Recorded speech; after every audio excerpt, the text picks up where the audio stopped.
사도행전 24장 24절에서 27절 말씀을 통해서 의와 절제와 장차 오는 심판이라는 제목으로 하나님 말씀을 함께 나누겠습니다.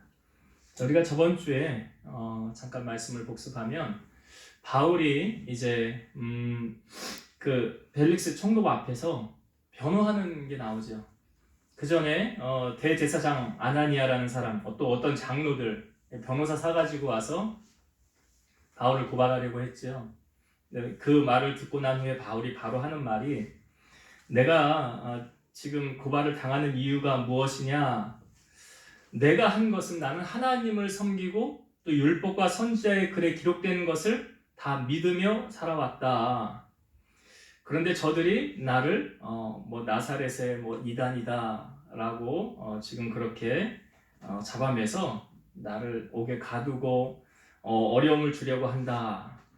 그러니까 그 어려움 속에서도 바울이 믿고 의지한 것은 무엇이었습니까? 사람 믿고 의지하지 않았죠. 그 사람의 진정한 믿음을 알고자 하나님께서 혹 우리를 그 어둠 가운데, 고난의 터널 가운데 이렇게 밀어 넣어 보십니다. 거기서 하나님이 보고자 하는 건 딱 한 가지예요. 이 상황 속에 네가 어떻게 하느냐. 하나님이 원하는 건 뭘까요? 사방은 막혀 있어도 어디는 열려 있어요? 하늘은 열려 있어요. 그러니까 그 하나님을 향하여 마치 다니엘이 사자굴에서 하나님을 향하여 여전히 기도했던 것처럼 하나님 그거 보길 원하시는 거예요. 그러니까 우리가 믿음의 조상 아브라함 얘기할 때, 이삭을 바쳐라 할 때 하나님이 정말 보고 싶어 하는 건 뭐였습니까? 이삭의 생명이었습니까? 아니죠. 잘 아시잖아요. 나는 너 믿음 보기 원한다 그래. 나는 너의 믿음을 보길 원한다. 그러니까 견주어서 하나님과 그 어떤 것을 비교했을 때 너의 그 마음의 진실이 어떻게 드러나는지 하나님은 우리에게도 그렇게 하지 않으실까요? 그런 상황 속에 우리를 몰아넣고 너 어떻게 하는가 좀 보자. 그래, 내가 너 마음 중심 한번 좀 알고 싶었거든. 그래서 정말로 말씀을 믿고 따라가는 사람이 있고요. 세상적인 방법 동원해서 이 위기를 벗어나려고 하는 권력자나 돈이나 재력가나 이런 사람들을 의지해서 해결해 나가려고 하는 두 부류로 딱 나누어집니다.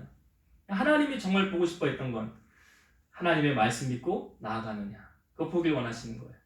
그래서 바울이 그거 얘기를 했고, 또 한 가지는 내가 이렇게 복음을 전하고 이렇게 나아가는 이유는 저 하늘에 나의 소망이 있기 때문이죠. 의인과 악인의 부활이 있으리라. 그래서 제가 저번 주 우리가 말씀을 나눌 때 하나님 보좌 앞에 가면 뭐가 있다고 그랬어요? 생명책이 있다고 그랬어요. 생명책 본 사람 있죠? 모세도 봤고 또 바울도 봤다고 그랬잖아요. 바울을 섬겼던 그들의 이름이 생명책에 있느니라. 하나님의 나라를 다녀온 사람들은 다 그걸 보고 왔다는 거예요. 그 생명책에 그래서 이름이 있느냐 없느냐, 이거는 해도 되고 안 해도 되는 문제가 아니죠. 그 명단에 꼭 이름이 있어야 되는 거 아닙니까? 왜냐하면 둘째 사망에 대해서 우리가 나누었잖아요. 영원한 사망, 그러니까 죽음이 없는 영원한 고통 가운데 머물러 있는 걸 둘째 사망이라고 해서 불못이라고 그랬어요. 악한 마귀가 들어가는 그곳. 그곳에 누가 들어갑니까? 거짓말하는 자, 음란한 자, 악한 일 한 자, 남의 것을 빼앗은 자, 속여 취하는 자. 하여튼 결론적으로 말씀드리면 예수 그리스도를 나의 구주로 믿지 않는 사람들. 교회를 다니는 목적이 뭐예요? 구원 얻기 위해서 아닙니까? 제일 중요한 거 그거 아닙니까? 그래서 다른 거 다 놓치고 산다 할지라도 예수님 나의 구주이십니다 라는 구원의 확신, 생명책에 내 이름이 기록되어져 있을 것이다 라는 확신, 이 확신이 무엇과 연결됩니까? 나는 오늘 죽어도 어디 가요? 천국 간다. 이거 이렇게 연결이 되는 거예요. 그래서 구원은 믿음으로, 예수 그리스도를 나의 구주로 믿음으로 구원받는 거예요. 그걸 우리가 저번 주에 나누었습니다. 바울이 했던 말이 그거였죠. 자, 그렇게 이제 바울이 이 벨릭스 앞에 이야기를 하고, 벨릭스가 바울의 이야기를 다 들어보니까 사실 바울을 옥에 가둘 만한 그런 일을 바울이 행하지 않았다는 거예요. 그럼에도 불구하고 지금 이 사람, 이 벨릭스가 이 같이 온 대제사장이 있죠. 또 어떤 장로들이 있죠. 이런 사람들, 유대의 최대 종교 지도자들, 그들이 지금 막 분노해서 바울을 잡아 죽여라 막 이렇게 하니까 그들에게 잘 보여야 되잖아요. 벨릭스가. 그들에게 밉보이면 안 되잖아요. 그러니까 바울이 죄가 없는 것을 알매도 불구하고 그냥 바울을 가둬놔요. 풀어주지 않습니다. 그렇게 해서 바울이 오늘 말씀해 보니까 2년을 그 감옥에 거기에서 머물게 되었다는 거예요. 근데 오늘 말씀에 보면 그렇게 판결을 내린 후에 이제 바울을 그냥 이렇게 잡아서 지키게 하라 그렇게 말한 후에 이 벨릭스가 자기 아내 두루실라와 함께 복음을 들으려고 바울을 찾아갑니다. 오늘 우리가 읽은 말씀에 그렇게 기록되어져 있어요. 24절에 보면 수일 후에 벨릭스가 그 안에 유대 여자 두루실라와 함께 와서 바울을 불러 그리스도 예수 믿는 도를 듣거늘. 그러니까 바울을 불러서 자기 벨릭스의 아내 두루실라하고 함께 그 복음을 듣게 되었다. 여러분, 벨릭스라는 사람이 이 사람이 지금 유대 총독이 되었는데 이 사람의 과거를 보면 이 사람은 원래 로마 황제의 종이었대요. 근데 글라우디오 황제 때 그의 모친, 황제의 모친인 안토니오에 의해서 이 사람이 자유인이 됐다고 합니다. 그리고 황실의 어린 왕자의 친구였던 팔라스의 영향으로 사마리아의 그 하급 관직에 임명이 되었대요.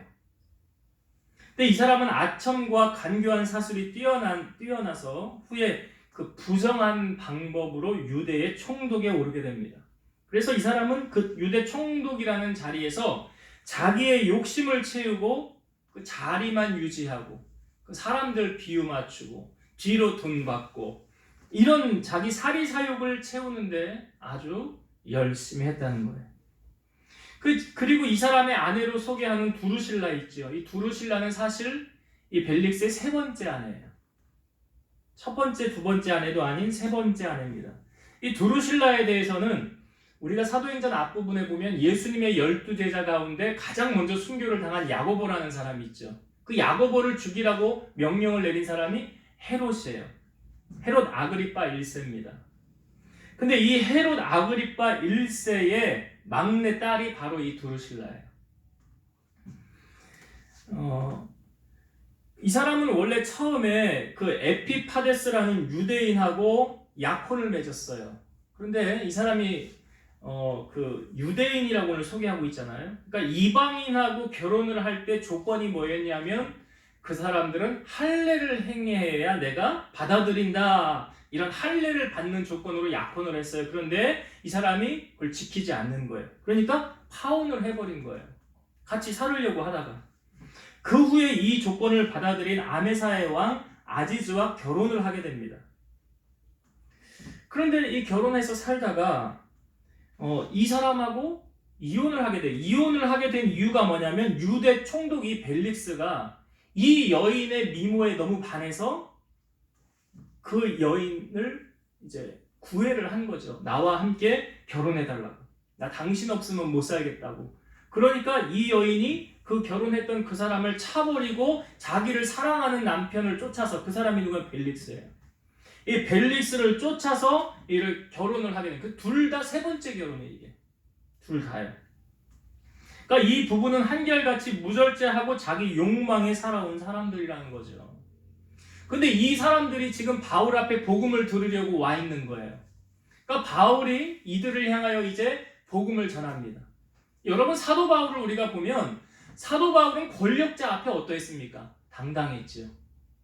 그러니까 내가 복음을 전할 때도 복음 앞에 사도 바울이 만약에 조금이라도 거리낌이 있었다고 한다면, 내 양심에 찔리는 게 있었다고 한다면 그 전합니까? 못 전합니까? 못 전해요. 아니, 내 양심에 비추어서 내가 이렇게 살고 있는데 저 사람에게 이렇게 하지 말라라고 말할 수 있어요? 없어요? 못하는 거예요. 그러니까 여러분, 목회자가요, 강단에서 떳떳하게 말씀을 전하기 위해서는 어떻게 해야 될까요?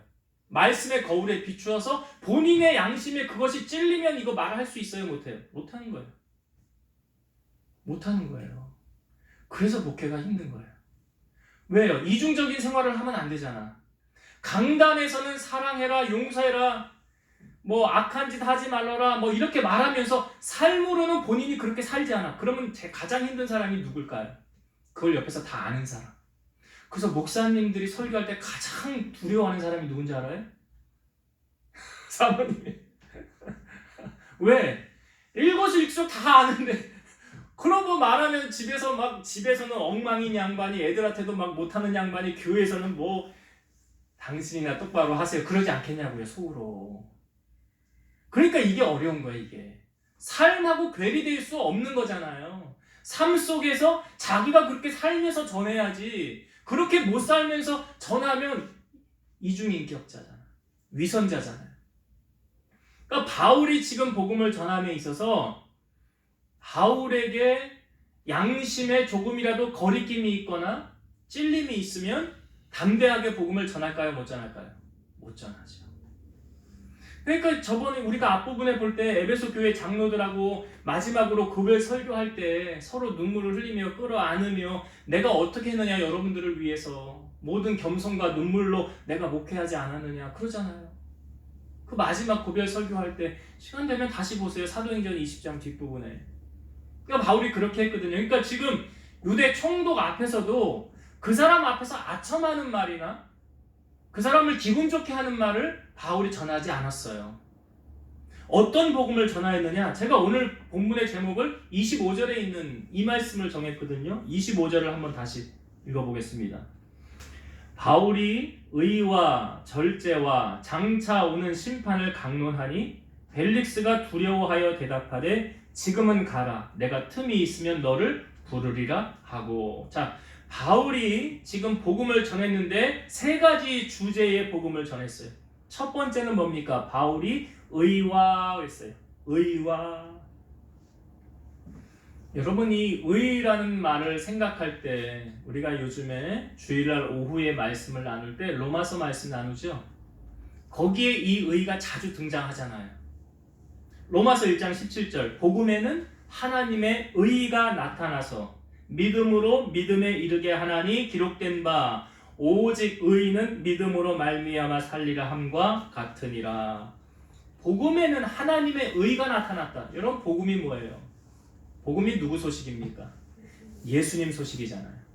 그러니까 복음은 복된 소식인데 그 소식이 무슨 소식이냐? 예수 그리스도의 소식. 그래서 제가 복음이란 이런 거다라고 여러분들에게 여러 번 말씀을 드렸죠.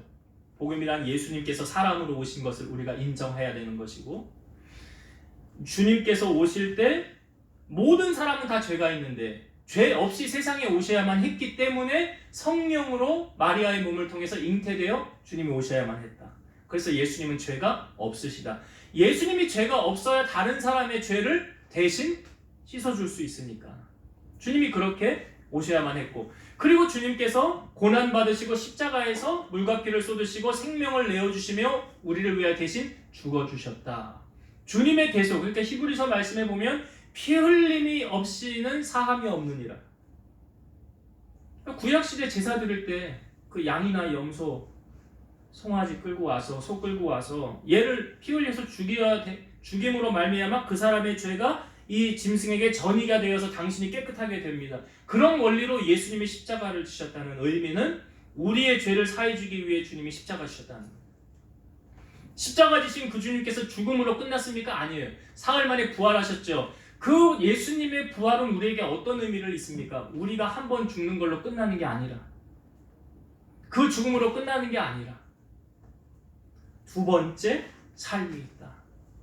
두 번째 삶이 있다. 그러니까 여기서 말하는 의라는 것은 결국 사도 바울이 누구를 증거한 거예요? 예수 그리스도. 당신 예수로 말미암지 않고는 죄사함 받을 수 없습니다. 다른 이로서는 구원 얻을 수 없습니다. 예수님을 믿어야만 우리 죄사함 받고 구원 받을 수 있습니다. 죄인된 우리가 의인의 신분으로 거듭날 수 있는 유일한 비결은 예수 그리스도밖에 없습니다. 율법을 잘 지켜서 행하는 것도 아닙니다. 로마서 3장 28절 그러므로 사람이 의롭다 하심을 얻는 것은 율법의 행위에 있지 않고 믿음으로 되는 줄 우리가 인정하노라. 누구를 믿음으로요? 예수 그리스도. 고린도후서 5장 21절 하나님이 죄를 알지도 못하신 이를, 그게 누구야? 예수님이죠. 우리를 대신하여 죄로 삼으신 것은 우리로 하여금 그 안에서 하나님의 의가 되게 하려 하심이라. 오직 예수 그리스도로만 하나님의 의에 이를 수 있다. 이 하나님의 의가 뭘 말하는 거예요? 구원을 말하는 거죠. 그래서 여기서 사도 바울이 의와라고 말할 때 이 의는 예수 그리스도를 증거하는 것이고 예수 그리스도로 말미암는 구원을 말하는 거예요.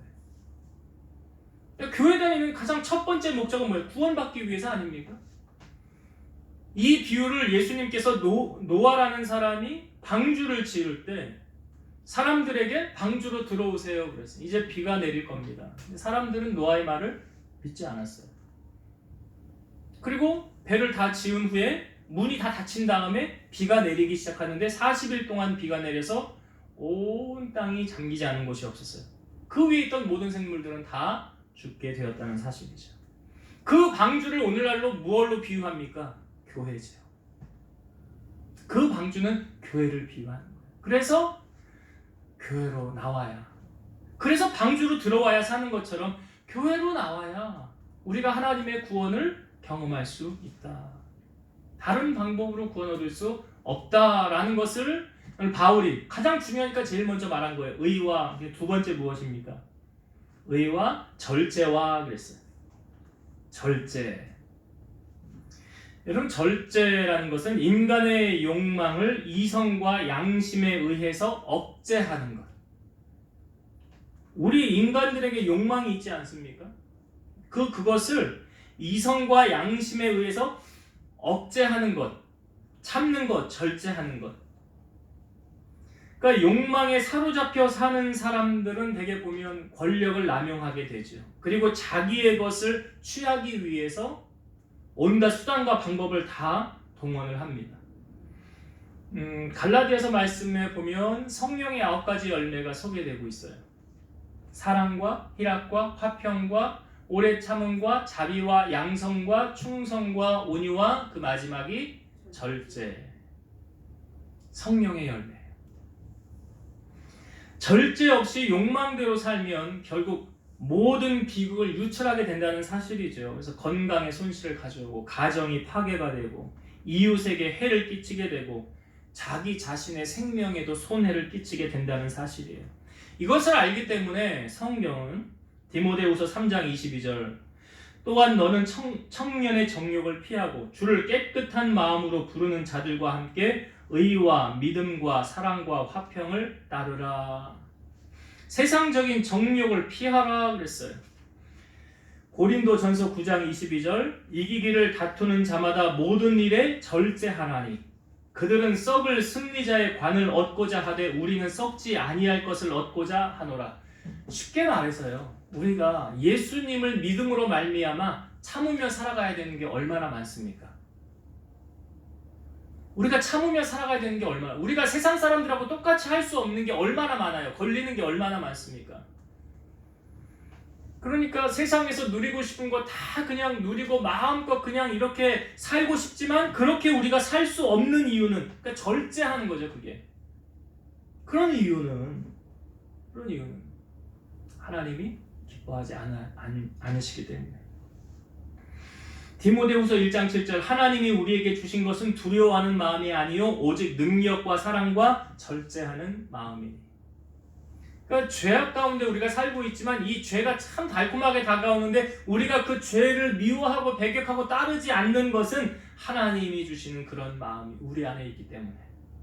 그래서 성경은 우리로 하여금 늘 깨어 있어라. 여러분, 하나님의 사람들이 세상 사람하고 똑같이 살면 됩니까? 안 돼요. 안 되는 거예요. 왜? 구별된 자로 살으라는 거예요. 나시린이라는 것, 구약시대에 나시린이 있었잖아요. 나시린이 서원에서 하나님 앞에 딱 이제 당신 나시린으로 삶으로 하나님 결단하십니까? 그럼 그렇게 살아야 되는데 나타나는 현상이 뭐였어? 머리가 길었더라. 그 사람 딱 보고 머리가 딱 길면 저 사람 나시린이구나. 구별된 자예요. 우리가 세상 속에 살고 있지만 구별된 자로 살아요. 세상 사람들하고 똑같이 하면 안 되는 거예요. 그래서 우리가 깨어 있어야 되고 오늘 바울을 통하여 절제하라. 특히 이 말씀이 이 벨릭스나 그의 아내에게 찔림이 되어지는 부분은 뭘까요? 이들이 그렇게 살지 않았기 때문에. 그들의 삶이 이러지 않았기 때문에. 인간적으로, 세상적으로 누리고 싶은 거, 하고 싶은 거 다 하며 살면 그게 절제가 됩니까? 안 되잖아요. 그렇게 살아왔던 그들에게 하나님의 말씀이 선포되어졌어요. 여러분, 그래서 말씀은 어떻게 연결되어집니까? 그 사람이 하나님의 말씀을 받음으로 삶으로 적용이 되어져야 되는 거예요. 이게 은혜가 되는 거지. 그냥 듣고 묻히고 끝나면 거기는 어떤 하나님의 역사도 나타나지 않습니다. 그래서 듣고 내가 말씀대로 살려고 힘쓰고 애써야 되는 거예요. 그래서 사도 바울이 두 번째로 절제를 얘기했고, 마지막으로 세 번째 무엇입니까? 장차 오는 심판. 장차 오는 심판을 얘기했어요. 사람들은 다 우리가 일평생 그냥 육신의 옷을 입고 살다가 죽으면 이것으로 끝 아닌가? 끝이 아니라는 거죠. 히브리서 9장 27절, 한 번 죽는 것은 사람에게 정해진 것이요 그 후에는 심판이 있으리니. 우리 육신이 땅에 묻히면 흙으로 돌아가지만 우리 영혼은요 하나님 앞으로 가는 거예요.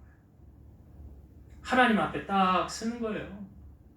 그래서 거기에 생명책의 명단이 있으면 너는 천국으로, 너는 명단이 없구나, 너는 사망으로. 그러니까 여기서 갈리는 거예요. 여기서.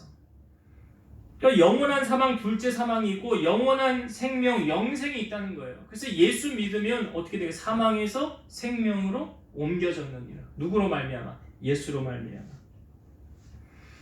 그러니까 여기 이 사람들, 이 총독 벨릭스하고 그의 아내 드루실라를 향하여 그러니까 자신의 불의한 생활과 무절제함과 온갖 방탕과 방종을 뉘우치고 하나님의 구원을 바라는 마음을 갖지 않는다면 영영이 죄의 짐에서 놓일 수 없고 무서운 심판이 그들을 피할 수 없을 것이다.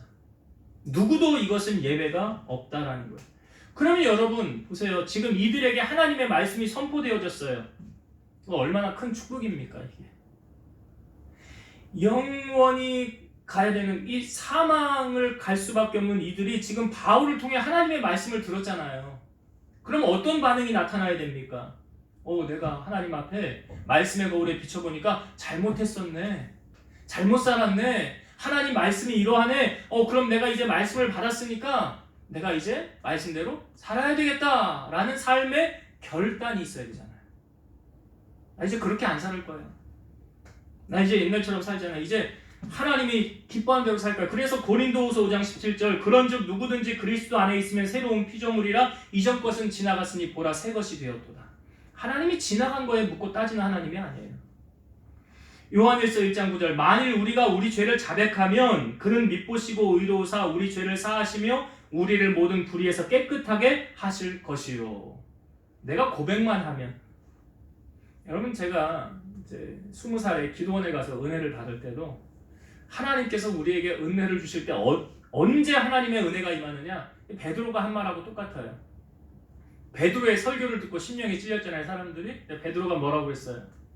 찔렸을 때 너희가 각각 회개하여 예수 그리스도의 이름으로 세례를 받고 죄사함을 받으라. 그리하면 성령의 선물을 받으리니. 가장 먼저 뭐예요? 회개예요. 회개예요. 하나님, 내가 이거 옛날에는 몰랐는데 하나님 믿고 보니까 이게 잘못한 거였네요. 저 잘못한 거 용서해 주세요. 이렇게 고백하면 하나님이 어떻게 하신대요? 밉보시고 의로우사 우리를 불의에서 깨끗하게 하신다. 새로운 피조물로 삼아주신다. 용서해 주신다는 거예요. 하나님 앞에 기도하면.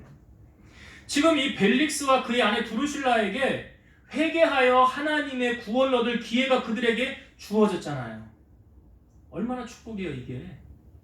얼마나 큰 은혜입니까. 그런데 이들이 지금 바울의 설교를 듣고 뭐라고 말했는가? 자, 25절의 말씀을 한번 다시 보겠습니다. 25절. 바울이 의와 절제와 장차 오는 심판을 강론하니 벨릭스가 두려워하여 대답하되 지금은 가라. 내가 틈이 있으면 너를 부르리라 하고. 하나님의 말씀을 들었는데 벨릭스에게 뭐가 두려워하여 그랬어요. 말씀의 거울에 비춰보니까 이 땅의 삶이 다가 아니야? 그럼 영원한 사망이 있고 영원한 생명이 있어? 그 말씀을 통하여 그의 마음에 두려움이 왔는데 그 다음에 뭐라고 그래요 벨릭스가?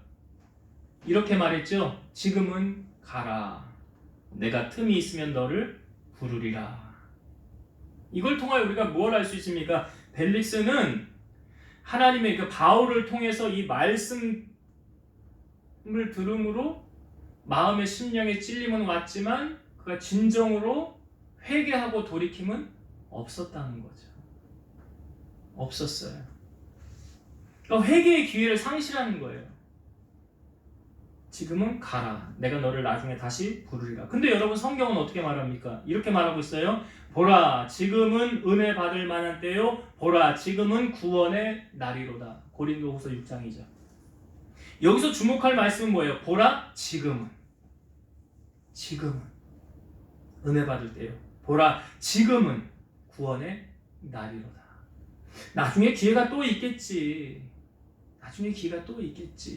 라고 생각할지 모르지만 만약에 그 전에 주님이 오시면, 아니면 내가 주님 앞에 서게 되면 이 기회를 놓치고, 그러면 주님 앞에 우리가 딱 섰을 때 주님이 우리에게 이렇게 말씀하실걸요. 나는 너에게 기회를 충분히 줬다. 그럼 이 사람이 주님 앞에 나는 복음 못 들었는데요. 나는 예수님이 누군지도 소식도 못 들었는데요. 이렇게 말할 핑계댈 이유가 있어요, 없어요? 없죠. 주님이 기회를 준다고요. 그런데 그 기회를 그냥 무시하고 넘어가면 기회를 놓치는 거예요. 그래서 성경은 뭐예요? 지금은 은혜 받을 만한 때, 지금은 구원의 날. 사실 주일날도 말씀 나누었지만 교회 좀 오세요. 그러면 저 공부하고 있는데요. 저 대학 가거든 갈게요. 지금 사업이요, 바빠서요. 지금 제가 해야 될 일이 많거든요. 나중에. 이게 성경의 비유하고 똑같잖아요. 어떤 사람이 잔치를 열었는데 종들 보내서 사람들 초청해서 데려와라. 종들이 가서 우리 주인이 잔치를 열었으니 오세요. 그랬더니 나는 지금 소를 사가지고 소가 상태가 어떤지 가서 테스트해봐야 됩니다. 난 오늘 결혼식 날짜가 잡혔는데요. 장가 가야 됩니다. 뭐 이런저런 이유에서 다 못 간다. 그러니까 이 종들이 와서 주인에게 이렇게 사람들이 말하는데, 했더니 거리로 나가서 다리 저는 자와 안 못 보는 자와 가난한 자들 다 데리고 와서 강권하여 데려다가 내 집을 채워라. 여러분, 하나님이 기회를 줄 때 그 기회를 놓치면 안 돼요. 오늘 벨릭스처럼. 벨릭스가 지금 그런 거 아닙니까? 말씀을 듣고 찔려서 회개하고 돌이키고 삶을 변화되고, 이전 건 내가 잘 몰라서 그랬으니 지금부터라도 내가 이제 복음을 듣고 주님 원하는 대로 살겠습니다. 결단하고 나아갔더라면. 모르죠. 지금 이 사람이 천국 가는지 지옥 가는지 저는 몰라요. 그럼 주님만 아시지요. 나중에 하나님의 나라 갔을 때 거기서 여기 이 사람 있냐고 찾아봤을 때 없으면 지옥 간 거겠죠. 여러분, 기회가 아무 때나 주어지는 건 아니잖아요. 지금 이 사람 바울이 여기 있을 때 복음을 듣게 된 건 얼마나 큰 은혜입니까? 그러면 그거 잡았어야죠. 그런데 이 사람이 참 예수 믿기 힘들겠구나 라는 것을 오늘 말씀을 통하여 우리에게 알려주고 있거든요. 성경 한번 봅시다. 26절의 말씀. 이 벨릭스가 이런 사람이구나 라는 것. 26절 볼게요. 동시에 또 바울에게서 돈을 받을까 바라는 거로 더 자주 불러 같이 이야기하더라. 여기 바울한테는 두려워서 지금은 가 있어라, 내가 나중에 너를 부르리라 하는데 26절에 보니까 이 사람이 바울에게서 자주 갔대요. 자주 불러서 이야기를 했대요. 이유가 뭐래요? 돈을 받을까. 그러니까 하나님의 말씀을 듣고자 은혜를 사모해서 간 게 아니고 바울에게서 뭘 좀 얻어낼까. 왜? 벨릭스가 사도 바울이 예루살렘에 올라오게 된 이유가 무엇입니까? 유월절을 지키기 위함이고, 또 한 가지는 뭐였어요? 자기가 선교하면서 받아온 헌금을 가지고 예루살렘에 어려운 사람들을 후원하기 위해서, 선교하기 위해서 왔다고 그랬잖아요. 그러니까 그 소식을 벨릭스가 들은 거예요. 어떻게 사람들이 그 돈 냄새를 이렇게 잘 맡는다고 그러잖아요. 돈 냄새를 벨릭스가 잘 맡은 거예요. 그래서 바울에게서 돈 뜯어내려고. 그러니까 원래 사실 이 당시 법에 의하면 돈을 받고 죄수를 풀어주면 안 되는 거예요. 불법을 저지른 거예요. 근데 이 사람들은 아주 번망을 교묘하게 잘 빠져나가잖아요. 이용해서. 그러니까 이렇게 돌려서 말하는 거죠. 너 힘든데 나에게 이렇게 하면 내가 너 충분히 이렇게 여기서 나가게 해줄 수 있는데 하면서 계속 이 벨릭스가 뭘 요구하는 거예요? 돈을 요구하는 거예요. 그래서 바울을 자주 찾아가는 거예요. 여러분, 크리스찬이 세상의 사람들하고 좀 달라지는 점이 뭘까요? 세상의 사람들이, 제 말을 오해하지 말고 들으세요. 세상의 사람들이 교회를 찾는 이유는, 교회를 왜 찾을까요? 세상 사람들이 구원을 얻는 목적이 아니라고 한다면 교회를 왜 갈까요? 왜 이해를 하시는 거예요? 왜 교회를 가는지? 뭐 나의 어떤 수단, 방법을 동원해서라도 이렇게 좀 해봐야 되겠다 하는 세상적인 방법으로 동원해서 뭘 좀 얻고자 한다면 그럼 교회를 가야지. 참 이런 말 해서 미안한데 정치하는 사람들에게 다 그런 건 아닙니다만 뭐 투표하기 전에 왜 교회들을 왜 순환을 합니까? 그전에는 교회를 다니지 않는 분들이 교회 가서 교회뿐만이 아니죠. 절에도 가고 성당도 가고 다. 왜요? 나의 목적을 이루기 위해서. 그래서 가는 거 아니에요? 크리스찬이 세상의 사람들과 저는 이것이 좀 달라져야 된다고 그래요. 세상의 사람들은 돈을 쫓아가지 않습니까? 오늘 보세요. 벨릭스 딱 나오잖아요. 세상 사람들의 전형. 돈 밝히는 사람. 그래서 종교를 갖는 거예요. 신앙을 갖는 게 아니라 종교를 갖는 거예요. 그러나 우리 크리스찬들은 어떻습니까? 교회 오는 목적이 하나님의 은혜를 사모해서 주님 너무나 만나고 싶어서 그 주님의 그 크신 사랑 내가 뭘 좀 보답할까? 그래서 우리가 교회를 찾는 거 아닐까요? 그런 이유로. 너무나 다르죠? 그러니까 벨릭스가 지금 바울을 찾는 것도 복음을 듣고 은혜를 받기 위해 찾는 거 아니에요. 오늘 보세요. 성경. 돈을 받을까? 자기의 세속적인 목적을 취하기 위해서. 우리는 이렇게 살아서는 안 되겠죠. 오늘 우리는 그러면 어디에 속한 사람인가? 우리 제 삶을 점검해보고 나는 정말 신앙을 갖는 것이 신앙이 종교인이 아닌 신앙인으로서 지금 내 십자가 지고 주님 잘 따라가고 있는가? 우리 자신을 한번 돌아보기 원해요. 이제 말씀을 정리하고 마치겠습니다. 바울이 벨릭스 또 그 안에 두루실라에게 하나님의 복음을 전했어요. 세 가지였어요. 주제는 첫 번째는 의에 관한 것. 이 의는 하나님의 의, 예수 그리스도 복음에 관한 소식이에요. 그러니까 교회를 다니면서 이것 모르고 교회 다니는 사람은 참 있어서는 안 되죠. 왜 예수를 믿어야 하는가? 예수로만 구원받을 수 있기 때문에. 내가 곧 길이요 진리요 생명이라고 했잖아요. 예수님으로 말미암지 않고 우리는 죄사함 받을 수 없기 때문에. 그러니까 이 복음의 소식, 이 의, 하나님의 의, 예수 그리스도 그것을 가장 먼저 바울이 증거했다는 것.